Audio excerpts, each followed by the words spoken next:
No saguão imponente da Hart Biotech, com pisos de mármore refletindo a luz fria das luminárias, uma pequena figura permanecia imóvel no meio do vai-vem dos funcionários. Laia, de apenas 6 anos, tremia como uma folha ao vento, os olhos arregalados e cheios de lágrimas que escorriam em silêncio pelo rosto pálido. Nenhum som escapava de seus lábios, apenas o desespero mudo que a paralisava. Foi então que um homem de macacão azul, ainda segurando o rodo úmido, aproximou-se com passos cautelosos. Suas mãos começaram a se mover no ar, traçando sinais precisos como se tecessem palavras invisíveis. Uma voz cortante rasgou o murmúrio do ambiente: "Não encoste na minha filha." Amélia Hart, a poderosa CEO da empresa, interpôs-se entre os dois com a determinação de quem está acostumada a comandar. Mas o homem não recuou. Seus dedos continuaram a dançar no espaço, e para espanto de todos, as mãos pequenas de Laia responderam no mesmo ritmo. "Estou bem", disseram aqueles gestos frágeis, mas firmes. O saguão inteiro congelou. Os olhares convergiram para a cena improvável, e até o ar parecia ter parado de circular. Amélia Hart, aos 32 anos, era um fenômeno no mundo da biotecnologia. Havia transformado a Hart Biotech em um império, sinônimo de inovação médica de ponta, onde soluções revolucionárias nasciam entre tubos de ensaio e algoritmos complexos. Mas seu sucesso tinha um preço, e ele havia sido pago com sangue. Um ano antes, uma explosão em um de seus laboratórios ceifara a vida de David, seu marido, e roubara a voz de Laia. Os médicos atribuíram o mutismo ao trauma, uma ferida invisível que talvez o tempo curasse, ou não. Desde aquele dia, Amélia se transformará em outra pessoa. O calor humano dera lugar a uma frieza calculada, cada decisão tomada com a precisão de um bisturi. Construíra muralhas ao redor de si e da filha, convencida de que estava as protegendo. Mas no fundo sabia a verdade: não era proteção, era medo. Medo de perder novamente. Medo de não ser suficiente. Laia, outrora uma criança cheia de risos, agora vivia mergulhada em um silêncio forçado. Não por escolha, mas por uma cruel ironia do destino. Frequentava uma escola particular com segurança 24 horas, cercada por terapeutas, tutores e cuidadores que, apesar de todos os esforços, não conseguiam alcançá-la. Ela habitava um mundo sem som, e Amélia, com toda a sua genialidade, não sabia como trazê-la de volta. Todas as noites, sentava-se ao lado da cama da filha, observando seu peito subir e descer no ritmo tranquilo do sono. Sussurrava desculpas no escuro, como se as palavras pudessem desfazer o passado. A culpa a consumia, pela explosão, por não ter estado lá, por não ter salvo David, por não ter preservado a voz de Laia. Era um fardo que carregava a cada instante, uma sombra que nunca a abandonava. Enquanto Amélia reinava nos andares superiores, Ethan Cole, aos 36 anos, passava despercebido pelos corredores que limpava. Mas aquele não era o homem que ele fora um dia. 5 anos antes, Ethan havia sido um visionário, terapeuta da fala e inventor, fundador da SignLink, uma empresa que desenvolveu um sistema de inteligência artificial capaz de traduzir linguagem de sinais em tempo real. Era uma revolução, uma ponte entre o silêncio e o mundo. Sua esposa, Grace, professora de crianças surdas, acreditava piamente naquele projeto. Juntos sonhavam em mudar vidas. Até que a Apex Dynamics apareceu, vestida com a máscara de um parceiro generoso. Prometeram investimentos, distribuição global, o mundo aos seus pés. Ethan confiou. Assinou papéis sem ler cada cláusula. E em um piscar de olhos, tudo lhe foi arrancado. Uma brecha contratual que não viu transformou, da noite para o dia, em um estranho em sua própria criação. A batalha judicial o esgotou. Perdeu a empresa, as economias, a reputação. A mídia o crucificou. Fraudador, ladrão de si mesmo. Grace não suportou a vergonha, a traição, o desmoronamento de tudo que haviam construído. Uma noite tirou a própria vida. Ethan a encontrou pela manhã, e algo dentro dele morreu também. Restou-lhe apenas Ben, seu filho de 8 anos, resiliente, inteligente, bondoso. O menino havia aprendido linguagem de sinais com a mãe, e mesmo após sua morte, continuava a praticar todos os dias. Ethan se orgulhava disso, mas a culpa nunca o abandonava. Falhara com Grace. Falhara com seu sonho. Em alguns dias, questionava se merecia sequer seguir em frente. O emprego de faxineiro era tudo o que conseguirá arranjar, e o que deveria ser temporário tornou-se uma rotina sem fim. Esfregava pisos nos mesmos prédios onde, outrora, homens como ele transitavam com maletas e crachás de acesso. Tornará-se invisível. Talvez fosse mais fácil assim. 2 universos colidiram naquele saguão. Uma mulher no topo, blindada pelo poder, e um homem nas sombras, esmagado pelas circunstâncias. Entre eles, uma criança que não conseguia falar, mas que naquele instante encontrara uma voz. Após o episódio, o primeiro impulso de Amélia foi blindar Laia. Ordenou que a segurança mantivesse aquele homem longe de sua filha, sem se importar com quem ele fosse. Ninguém tinha o direito de se aproximar assim. Mas naquela noite, algo inesperado aconteceu. Laia pegou um papel e uma caneta e pela primeira vez em meses, escreveu algo para a mãe: "Ele me entende." Amélia fitou aquelas palavras, o coração apertado. Quis ignorá-las, mas não pôde. Vira com seus próprios olhos. O momento em que as lágrimas de Laia secaram ao ver aqueles sinais, a maneira como suas mãos responderam, revelando uma habilidade que Amélia nem sabia que existia. Na manhã seguinte, Amélia revisitou as imagens das câmeras de segurança, assistindo a cena repetidas vezes. Os movimentos das mãos daquele homem não eram aleatórios, eram fluentes, cheios de intenção. E então notou algo mais: os sinais que ele usava não pertenciam à linguagem de sinais convencional. Faziam parte de um sistema especializado, projetado para crianças com mutismo traumático. Um sistema que ela própria pesquisara desesperadamente um ano antes, em busca de qualquer esperança para Laia. Quase nada encontrara, exceto um nome: Sign Link, um protótipo que jamais chegará ao mercado. Com as mãos trêmulas, Amélia acessou os registros dos funcionários terceirizados. Ethan Cole, 36 anos. Nenhum antecedente criminal. Referências de empregos anteriores em outros prédios. Nada que chamasse atenção. Mas ela não parou por aí. Aprofundou a busca e então tudo veio à tona. Manchetes de 5 anos atrás. Inovador acusa gigante corporativa de fraude de patente. Fundador da Sign Link perde empresa em batalha judicial. O homem que deu voz aos mudos e foi silenciado. Amélia devorou cada linha, cada detalhe. Virou páginas de arquivos antigos, onde Ethan aparecia sorridente ao lado de uma mulher e um garoto. Leu sobre o suicídio de Grace, sobre o colapso da Sign Link, sobre a Apex Dynamics. Um calafrio percorreu sua espinha. Apex Dynamics. Aquele nome soava familiar. 2 anos antes, a Hart Biotech adquirira dela um sistema de comunicação por inteligência artificial, integrado a dispositivos médicos para pacientes com deficiências de fala. O nome comercial? Voxid. Mas a tecnologia central, o algoritmo que tudo sustentava, viera de uma empresa menor, absorvida e desmantelada pela Apex. Amélia abriu os arquivos de aquisição e lá estava, preto no branco: Sign Link Technologies, propriedade transferida para Apex Dynamics. Fundador original, Ethan Cole, permaneceu em seu escritório até tarde da noite, os olhos fixos nos documentos. O homem que limpava os pisos de sua empresa havia criado a tecnologia que agora impulsionava seus próprios produtos e ninguém sabia. O mundo apagara. Aquela noite, o sono não veio. Ficou parada na porta do quarto de Laia, observando o ritmo suave de sua respiração na escuridão. Pensou naquele estranho no saguão, na forma como olhara para sua filha, não com pena, não com curiosidade, mas com uma compreensão que ninguém mais demonstrara. Ele vira em Laia não uma criança quebrada, mas alguém que precisava ser ouvida. E, pela primeira vez em um ano, sua filha. Fora dos limites da empresa antes mesmo que pudessem ouvi-lo. As portas que ele abria com suas próprias chaves foram trancadas contra ele. Os corredores que varria todas as madrugadas, agora o rejeitavam como uma ameaça. Amélia assistiu a tudo através das câmeras de segurança, as mãos tremendo sobre a mesa. Não era assim que deveria ser. Não era justo. Mas o mundo não se importava com justiça. O mundo queria um vilão.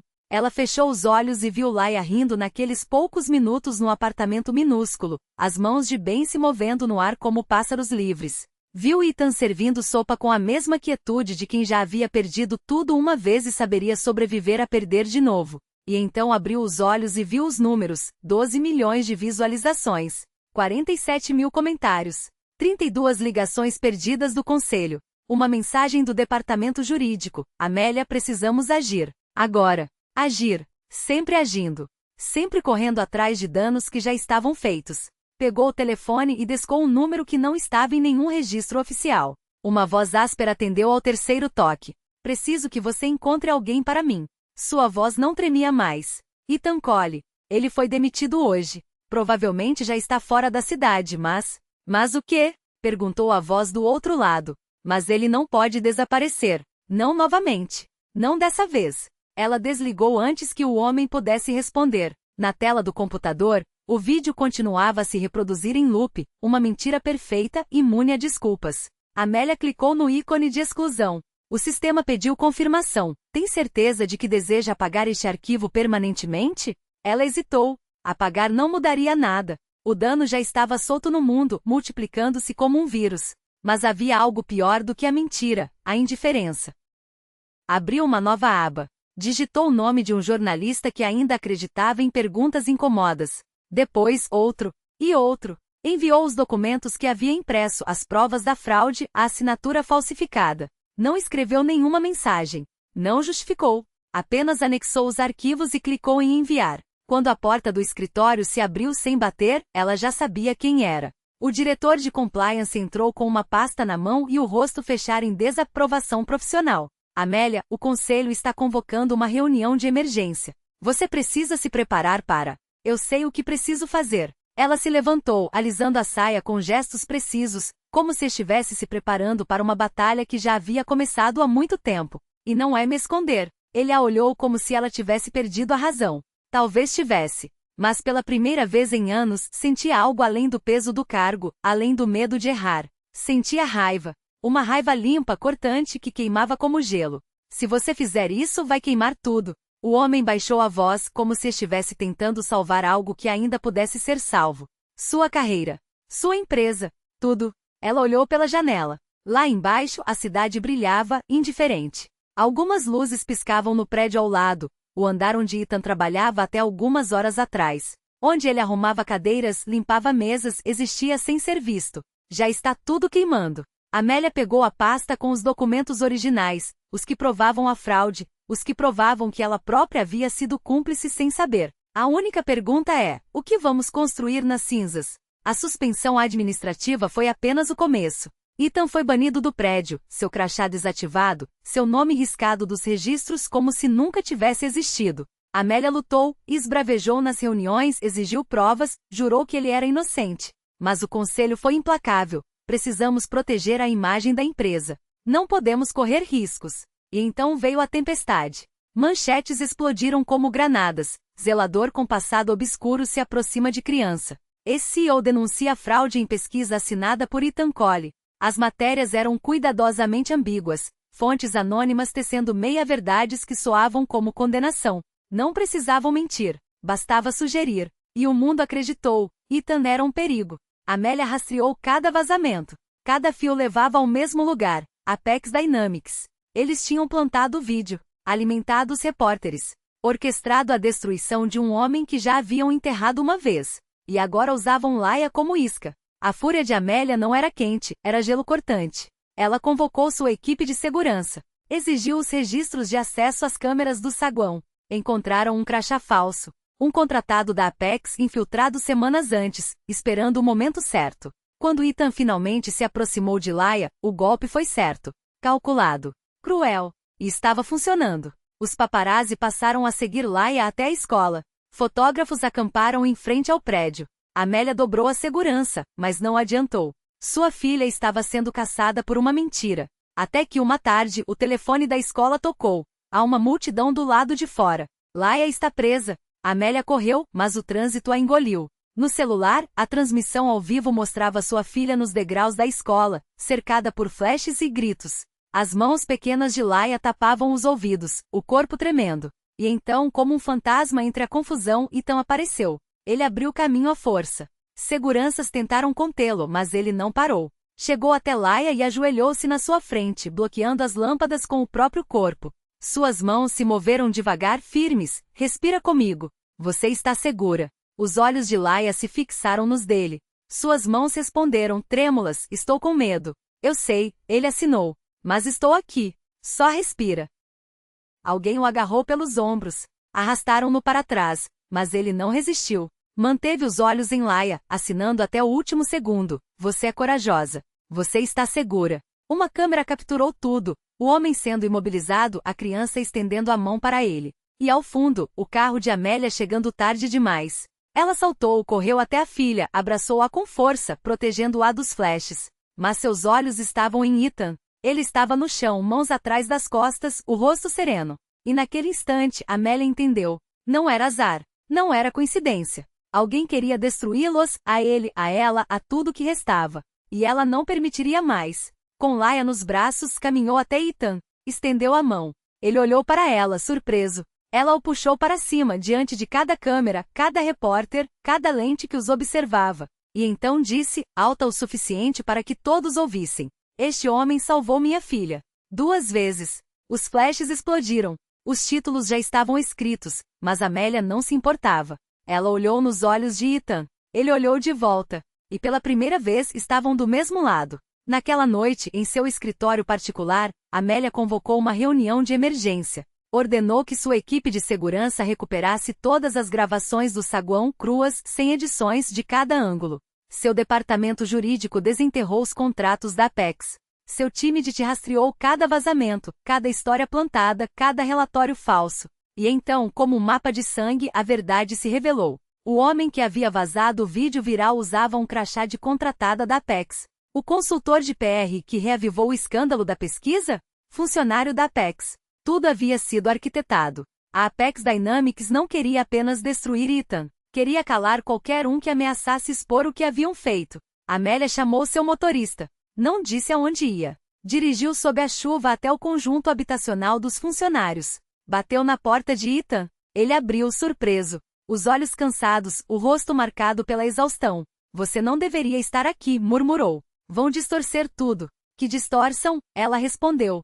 Segurava um pendrive. "Ethan, você foi armadilha. O vídeo, as matérias, o contrato. Forjaram sua assinatura. Roubaram sua pesquisa e tentam enterrá-lo desde então." Ele olhou para o dispositivo. "Não o pegou." "Eu sei", disse baixo. Amélia congelou. "Você sabe." "Sei há anos", admitiu. "Mas não posso lutar contra eles. Não tenho recursos. Não tenho voz. Só tenho meu filho, e não vou arriscá-lo." "Deixe-me lutar por você." Ela insistiu. Ethan balançou a cabeça. "Você vai perder tudo." "Já perdi tudo uma vez", Amélia retrucou, a voz firme. "Sei o preço. E estou disposta a pagá-lo." Ethan a observou por um longo momento. A chuva escorria de seu casaco.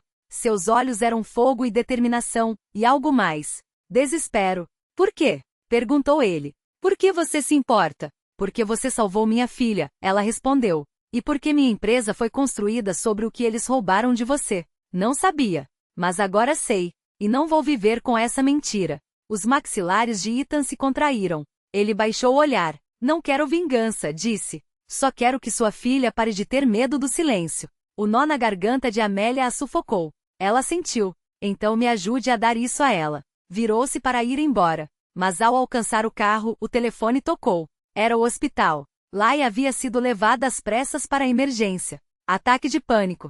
Grave. Os médicos não conseguiam acalmá-la. Ninguém conseguia se comunicar. As mãos de Amélia tremeram. Ela olhou de volta para o apartamento. Ethan estava na porta, observando-a. Não precisou dizer nada. Ele viu a verdade em seu rosto. Pegou a jaqueta e correu para o carro. "Ande", ordenou. E ela obedeceu.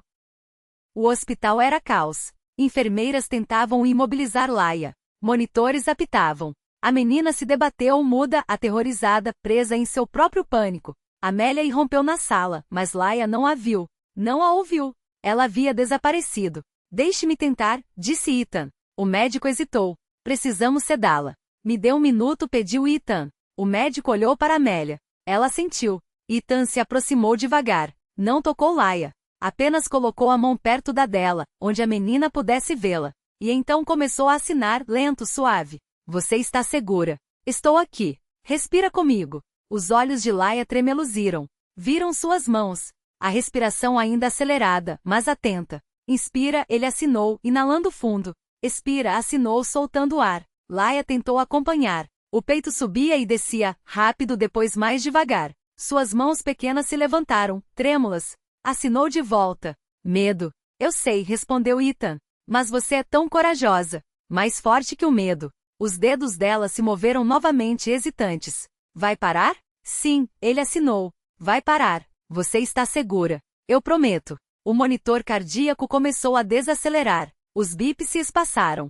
O corpo de Laia relaxou. Sua mão se estendeu, e Ethan a segurou com cuidado. Ela se agarrou. Lágrimas escorriam por seu rosto, mas a respiração agora era firme. Stiade. Segura. Silêncio. O médico parou. As enfermeiras contiveram a respiração. Amélia, encostada na parede do fundo, levou a mão à boca, os dedos tremendo contra os lábios. Lágrimas escorriam sem som, molhando o tecido da blusa. Então, os dedos de Laia se moveram uma última vez, lentos, deliberados. Obrigada. Ethan respondeu sem hesitar, os sinais fluindo de suas mãos como uma promessa. De nada, guerreira. Quando os olhos de Laia finalmente se fecharam, pesados pelo sono, Ethan recuou um passo. Amélia saiu do quarto como se fosse puxada por uma corrente invisível. No corredor, encostou-se na parede fria e deixou o corpo desmoronar. Os ombros sacudiram. As lágrimas antes silenciosas, agora caíam em soluços abafados. Ethan a seguiu.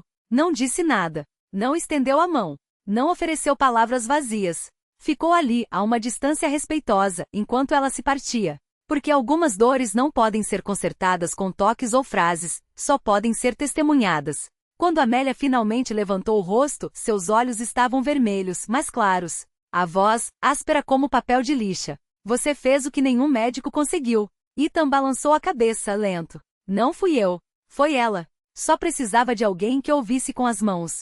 Amélia abanou a cabeça, como se tentasse expulsar anos de engano. Eu tive tanto medo de perdê-la que construí muralhas ao nosso redor. Achei que estava protegendo. Mas só a deixei mais sozinha. A voz de Ethan era baixa como o rumor de um rio. Você não sabia. Agora sabe. Ela o encarou, os lábios ainda trêmulos, mas a coluna ereta. Ensine-me. Ensine-me a alcançá-la. Ele assentiu. Só isso. Um único movimento de cabeça. Mas naquele gesto, algo se deslocou. Não foi o chão, não foram as paredes do hospital. Foi o mundo de Amélia, ou o que restava dele. Ela parou de correr, parou de se esconder, e tomou uma decisão. Não lutaria apenas por Ethan. Não lutaria apenas por Laia. Lutaria pela verdade, pela justiça, pela voz roubada de um homem que só queria dar voz aos outros. 2 semanas depois, o auditório lotou. Era uma coletiva de imprensa internacional. Todas as grandes redes estavam lá. O conselho tentou impedi-la. Ameaçou tirá-la do cargo de CEO. Amélia ignorou. Subiu ao pódio com um terno preto impecável, o rosto sereno, mas os nós dos dedos brancos de tão apertados. Atrás dela, uma tela gigante exibiu documentos, contratos, assinaturas, e um nome estampado em vermelho, Apex Dynamics. Há 5 anos começou a voz cortando o silêncio como uma lâmina. Um homem chamado Ethan Cole inventou uma tecnologia que deu voz aos que não tinham. Chamava-se Signalink. Era revolucionária. E foi roubada. O auditório explodiu. Flashes, gritos, perguntas atropelando umas às outras. Amélia levantou a mão. Um gesto pequeno, mas suficiente para silenciá-los. A Hart Biotech, sem saber, comprou essa tecnologia roubada da Apex Dynamics. Usamos em nossos dispositivos médicos por 2 anos. Não soube disso até recentemente. Mas agora que sei, não posso me calar. Ela exibiu a assinatura falsificada. Mostrou a linha do tempo. Apresentou laudos de peritos confirmando a fraude. E então soltou as palavras que mudariam tudo. O homem que limpa os pisos deste prédio é o gênio que criou a tecnologia que transformou uma indústria. E estou aqui para devolver a voz a ele. Um murmúrio percorreu a plateia. Ela fez um gesto para o lado do palco. Ethan apareceu. Trajava um terno simples, escolhido com a ajuda de Ben. Caminhou devagar até o pódio, como se cada passo pesasse uma vida. Amélia se afastou. Os olhos de Ethan varreram um mar de rostos diante dele. Durante anos tinha sido invisível. Agora, todos o observavam. Não vim aqui por vingança, disse a voz baixa, mas amplificada pelos alto-falantes. Vim porque acredito que toda criança merece ser ouvida. Não só com a voz, mas com as mãos, com os olhos, com o coração. Não preciso de glória. Só preciso que o mundo lembre, o silêncio não é ausência de comunicação. É uma linguagem que esquecemos como escutar. O auditório congelou. Então, do fundo, alguém começou a bater palmas. Depois outro. E outro. Até que o som encheu o espaço, uma onda que quebrou contra as paredes. Ethan ficou paralisado, os olhos arregalados. Foi quando a porta lateral se abriu. Laia entrou no palco. Segurava um dispositivo nas mãos. Um protótipo do Signalink 2. Colocou-o sobre o pódio. Seus dedos dançaram sobre a tela. A inteligência artificial processou os sinais. E então, pela primeira vez em mais de 1 ano, a voz de Laia encheu a sala. Suave. Sintetizada. Mas clara. Mãe, eu consigo falar. As pernas de Amélia falharam. Ela caiu de joelhos e puxou a filha nos braços, chorando sem vergonha, como se Laia fosse um milagre que pudesse se desvanecer a qualquer momento. As câmeras capturaram tudo. O mundo assistiu. E por um instante não houve escândalo, nem corporação, nem processo. Houve apenas uma mãe, uma filha e o homem que devolveu a voz a ambas. E foi nesse instante que o mundo entendeu. Não por meio de gráficos, nem de relatórios técnicos, nem das promessas vazias de executivos em palcos iluminados. Entendeu porque viu, porque sentiu, porque pela primeira vez a tecnologia deixou de ser um conceito abstrato e se tornou algo tangível. Uma mão estendida, um abraço apertado, uma palavra sussurrada depois de tanto silêncio. As redes explodiram, não com debates mas com lágrimas. Pessoas que nunca haviam ouvido falar de neuropróteses de linguagem compartilharam aquele vídeo como se fosse uma relíquia sagrada. Médicos que há anos batiam cabeça contra os limites da neurologia pararam, assistiram e murmurar: "Meu Deus, é possível." Até os céticos, aqueles que rotulavam Ethan de charlatão, que chamavam sua pesquisa de ficção científica cara, calaram-se. Não por derrota, mas por reverência. Porque ali na tela não havia teoria. Havia uma menina que contra todas as probabilidades falou. E uma mãe que depois de tanto tempo ouvindo apenas o eco do próprio desespero finalmente respondeu: "Eu te amo, meu anjo. Eu te amo."